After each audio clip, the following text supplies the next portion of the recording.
On va maintenant retrouver en direct depuis le siège de France Télévisions à Paris Isabelle de Golemin. Bonjour Madame de Golemin.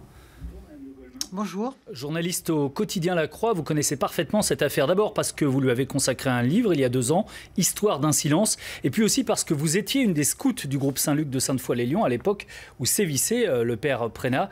Vous n'étiez pas une victime, je le précise, car c'est assez dur à le dire, mais Bernard Prénat ne s'intéressait pas aux filles. Pourquoi, Madame de Golemin, êtes-vous restée à Paris aujourd'hui alors que ce procès vous occupe depuis très longtemps ? Oui, parce que il me semble que je ne pouvais pas suivre ce procès comme journaliste. Il y a 2 très bonnes journalistes de La Croix qui sont en ce moment dans la salle d'audience. Mais moi, évidemment, comme je suis plus témoin que journaliste dans cette affaire, je préférais ne pas interférer et ne pas être, comme on dit, à la fois jugé parti sur cette histoire.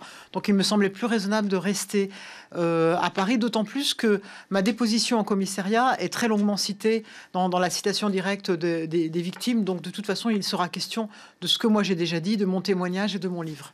Alors pour vous, témoin de l'époque justement, mais qui aviez aussi alerté Philippe Barbarin, était-il nécessaire qu'il aille en justice alors pourtant qu'il a bénéficié d'un non-lieu ? Oui, moi je trouve que c'est bien parce qu'il fallait que ce procès ait lieu. Alors je trouve un peu dommage que ce ne soit pas d'abord le procès de Prénat, mais Prénat a tout fait pour que son procès soit retardé, et de ce point de vue-là, il a été très mal conseillé par le diocèse de Lyon.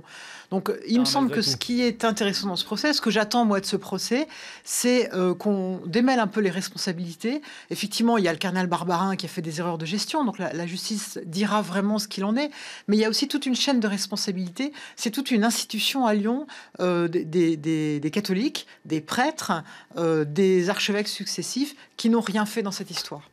Est-ce que ça vous semble être le procès de l'Église catholique française ? Ou en tout cas, est-ce que depuis les révélations sur l'affaire Prénat, il vous semble qu'elle a changé ?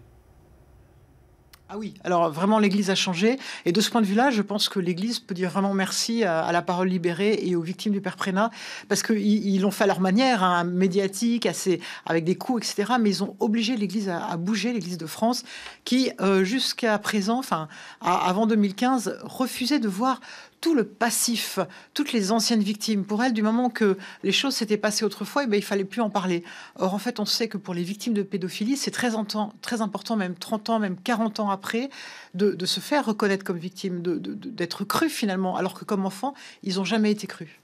Vous en avez rencontré de nombreuses des victimes. Il y en aurait entre 70 et 100 au total. Certaines, d'ailleurs, se taisent toujours. Est-ce que ce procès, même pour celles qui se taisent, peut aider à soulager les souffrances ?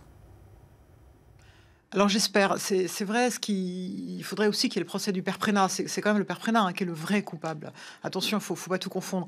Mais je pense que pour les victimes, c'est important de voir pourquoi il y a eu ce silence comme un couvercle qui s'est mis sur leur drame, sur ces crimes-là, et qui a empêché qu'on parle. C'est vrai qu'il y a des victimes qui sont... chacun réagit différemment. Il y a des gens qui ont été victimes et qui s'en sont bien remis. Je connais d'anciens garçons du groupe Saint-Luc qui sont encore aujourd'hui extrêmement affectés dans leur plus forte intimité par ces affaires-là.